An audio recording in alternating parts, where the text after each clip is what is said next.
Podemos dizer que a meditação é o método principal na busca da unidade do conhecimento, enquanto a confissão o é na busca da unidade da consciência? Como combiná-los? Em relação ao método, como se realiza a profunda e essencial articulação entre consciência subjetiva e conhecimento objetivo, e constitui o cerne da vida de um filósofo? Bom, eu acho que a confissão é uma condição sine qua non da própria meditação. Quer dizer, se você vai recuar da ideia até a experiência, bom, então a primeira coisa você vai ter que reconhecer a experiência e aceitá-la como ela realmente aconteceu. Então, isso sem contar de distorções que a memória possa ter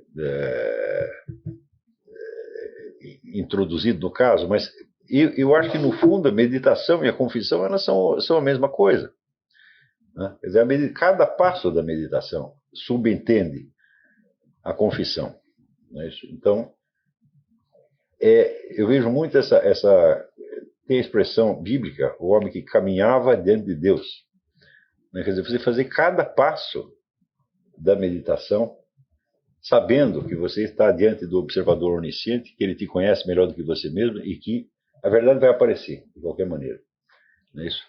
E eu acho assim, muito importante para isso você perder de uma vez por todas o medo de perceber qualquer coisa que haja dentro de você. Qualquer uma, por mais feia que seja. E é claro que a nossa, sobretudo quando nós somos jovens, a nossa segurança depende da manutenção de uma boa autoimagem. E em nome disso, nós fugimos de más impressões a respeito de nós mesmos, né? Então, olha, uma boa prática para isso, as pessoas que fizeram psicanálise, por exemplo, estão curadas disso. Porque psicanálise, independentemente do conteúdo, não estou falando do conteúdo teórico da psicanálise, mas da técnica psicanalítica, né?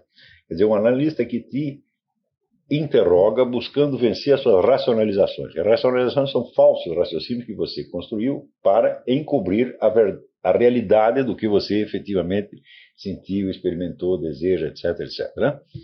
Então, há ali todo um jogo de gato e rato, tá certo? Entre o analista, que funciona como se fosse o seu ego, é um ego auxiliar, por assim dizer, tá certo? E o id, que se esconde por medo do superego, por medo do julgamento negativo que virá de uma autoridade repressora, tá certo? Então, eu acho que qualquer análise que você tenha feito é útil. Agora, acontece o seguinte, você falar de análise hoje é uma coisa, falar disso nos anos 70 é outra. Nos anos 70 você tinha, no Brasil, grandes analistas, né? Então, se hoje for para recomendar alguns, eu não recomendo nenhum, porque há uma crise mundial da psicoterapia em geral, crise pior ainda dentro da área da psicanálise, e essa crise significa que os analistas foram todos cooptados por ONGs, por movimentos, etc, etc, e se transformaram em engenheiros sociais, em indutores de comportamento. Tá certo? Então você vai lá, porque você está com um problema, você sai com 2. Tá certo? Então, aqui tem saído muitos livros sobre isso, é um problema gravíssimo. Porque o que quer que você pense da psicanálise, a técnica da interrogação pelo analista é uma coisa maravilhosa, né? E essa técnica é a mesma em todas as escolas psicanalíticas. Você não precisa ser freudiano, nem junguiano, nem coisa. A técnica é mais ou menos a mesma. E o vencer as racionalizações, nossa, é uma coisa fundamental.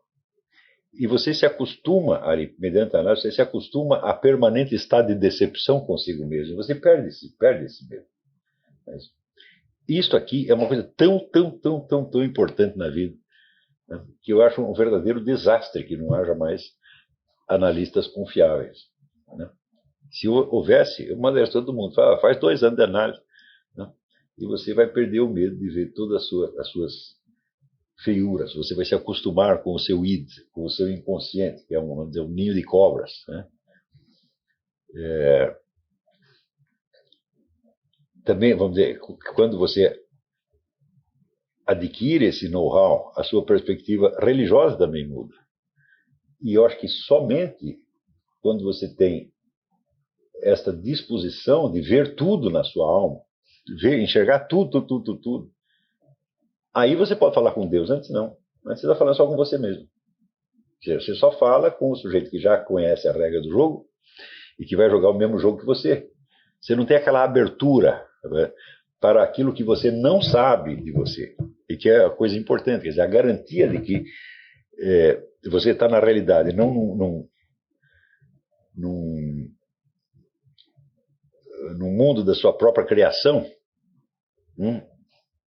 é que na realidade entra como um fator ativo, ativíssimo, aquilo que você não sabe mesmo, né? E que de repente aparece na sua frente. Por exemplo, coisas que você não lembra mais. Né? E, em geral, são coisas que o ego rejeita, porque lhe parecem feias. Né? Você também acostuma a ver, vamos dizer, o fio sutil que une os seus mais baixos instintos, as suas mais altas aspirações. E aí que você entende o que Santo Agostinho queria dizer com as virtudes são feitas da mesma matéria dos vícios. Né? Coisa que fica difícil você entender quando você tem tanto medo dos vícios, tem aquela pose do moralista religioso, tem horror ao pecado. Horror ao pecado. Então, meu filho, então é o seguinte, você não pode ver nada do que tem na sua alma, você vai ter que fechar os olhos e fazer de conta que você é um santinho vivendo dentro de uma redoma. Tá certo? Então, vamos dizer, o pior de todos os pecados é a soberba, o orgulho, né? E você, quando recusa olhar para dentro de você mesmo, porque você tem horror, alegando que você tem horror ao pecado, esse aí é o pecado da soberba. Né? Quer dizer, eu sou divino, maravilhoso, não pode haver nada desses cobras e lagartos dentro de mim. Falando, mas é exatamente, mas essas cobras e lagartos é que são, vamos dizer, a fonte da energia da onde se desenvolveram pouco a pouco, presta atenção, pouco a pouco, as virtudes. Agora, se a pessoa quer, por exemplo, aqui está a regra de conduta, né? A igreja mandou fazer isso, isso assim, o padre mandou fazer assim, você vai seguir a regra de conduta, então acabou o processo da transmutação alquímica, não tem mais. Tá certo? Então você está paralisado, tá certo? Num estado de santidade fingida. Então, se você quer praticar todas as virtudes ao mesmo tempo, você está liquidado. Né? Você vai, claro, você tem que ter todas as virtudes em vista. Né?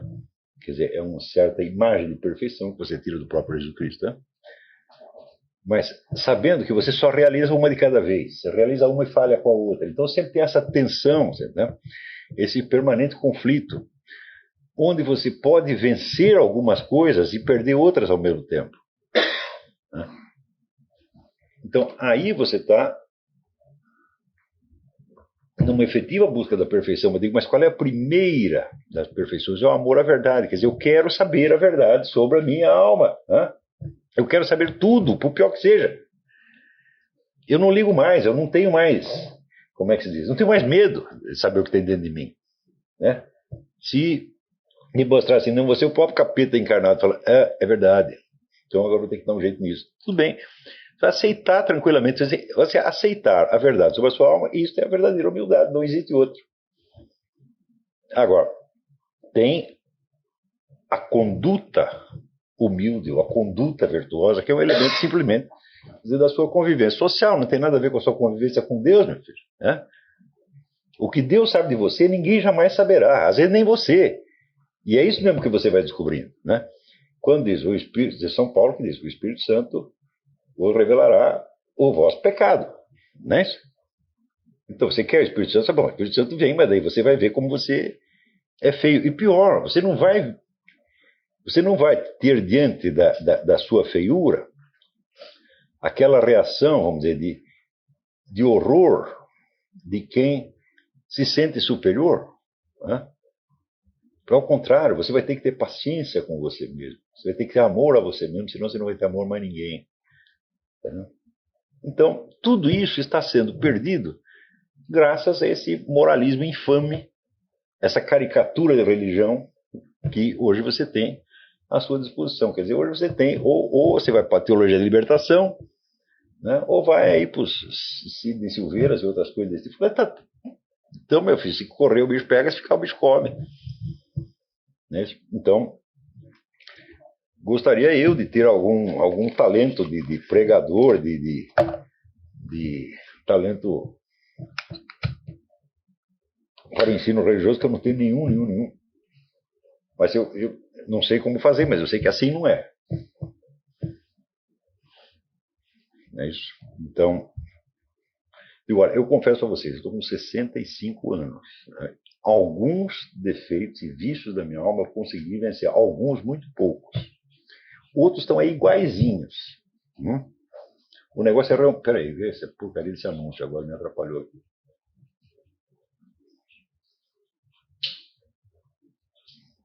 Olha, morango com chantilly. Esse idiota comendo morango com chantilly aí. Acaba logo, come logo, pô.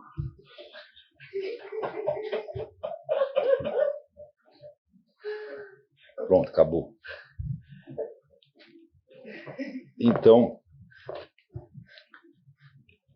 tudo isso aí assim, é muito complicado. E veja, no começo do século, primeira metade do século XX, houve na Igreja Católica um trabalho maravilhoso de incorporação, vamos dizer, de elementos conquistados pela psicologia moderna. E que, então, esses autores, padres em geral, incorporavam no ensino religioso, né? Com a técnica do que chama a psicagogia. O nome é horroroso, né? Em português dá um cacófato medonho, mas é psicagogia. Né? Vamos mudar para psicogogia para não ficar tão... Né? Que é o guiamento da alma. Então, os padres tinham que receber esse treinamento. E o que foi feito na Igreja Católica na primeira metade do século XX, isso aí foi absolutamente glorioso. Glorioso. São livros, mais livros, mais livros. Né? Você vê, talvez os psicólogos católicos fossem os mais profundos conhecedores da alma humana. Né? Você lê um Igor Caruso, por exemplo, mas aquilo é uma maravilha, né? E Agostinho Gemelli e outros tantos, né? Eu me lembro que em São Paulo tinha muitos livros desses na biblioteca dos Padres Redentoristas. Era a única biblioteca que tinha sobrado. Né? O resto tinha tudo trocado ali por Teologia da Libertação. Mas ali tinha uma coleção, estante inteira desse negócio vamos dizer, de psicologia da espiritualidade, né? Psicologia espiritual.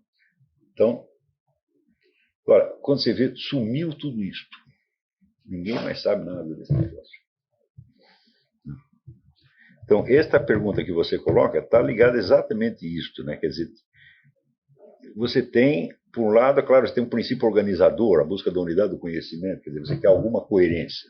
Coerência não quer dizer que você vai ter um sistema de filosofia, vai ter a ciência universal como Descartes, não é isso. É uma unidade tensional que será, quantas vezes mais você a reconstruir, ela vai desaparecer, ela vai se dissolver novamente. Né? Assim como a nossa personalidade também é assim. Quer dizer, você, durante o dia, você adquire conhecimentos, você os integra, etc, etc. Depois, o que você vai fazer? Você vai dormir. Né? E quando você dorme, toda a unidade da sua personalidade, da sua consciência, se dissolve na escuridão e na mixórdia dos sonhos. Né? Mas é nesta... E, no fim, por baixo dos sonhos tem aí um estado mais profundo, onde você não lembra de absolutamente nada, e é nesse lá no fundo que Deus vai falar com você. Então ele vai reconstituir a sua unidade à maneira dele e não sua. Então isso é importante. Existe a unidade da consciência, mas ela não é, nós não somos donos dela. Então esta aqui é uma outra prática. Né? Diariamente, quando você vai dormir, esqueça a sua autoimagem, esqueça o que você sabe e você pede para Deus te refazer, do jeito dele. Não dos... Né, Nossa Senhora, que se faça em mim a tua vontade, não a minha. Por quê? Porque eu sou muito humilde? Não, é porque Deus sabe o que está fazendo e eu não sei, pô. É uma mera questão de prudência. Tá certo? Então, é você se entregar na mão dele como um bebê no braço da mãe. Tá certo? Então, isto aqui é muito mais importante, meu filho, do que você... vou praticar as virtudes. Que coisa mais... Essa ocupação de desocupado, praticar as virtudes, meu Deus do céu. Você pega lá o manual, as instruções, agora tem que fazer assim, assim, assim. Né? Quer dizer, veja, o que Deus contacta em você não é a sua alma idealizada, cheia de virtude, é a sua alma real. Tá? esse idealizar cheio de virtude que você construiu, isso não significa nada. Né? Então, que Deus sonda os rins e corações. Então, quer dizer, ele vai lá no fundo, ele sabe quem você realmente é, você não sabe. Então, você tem que esperar que Deus te revele para você e que ele te melhore de pouquinho. Né? Agora, se você já quer vestir a carapaça das virtudes do dia para a noite, fala, meu filho, aí não vai dar. Então você vira um monstrinho.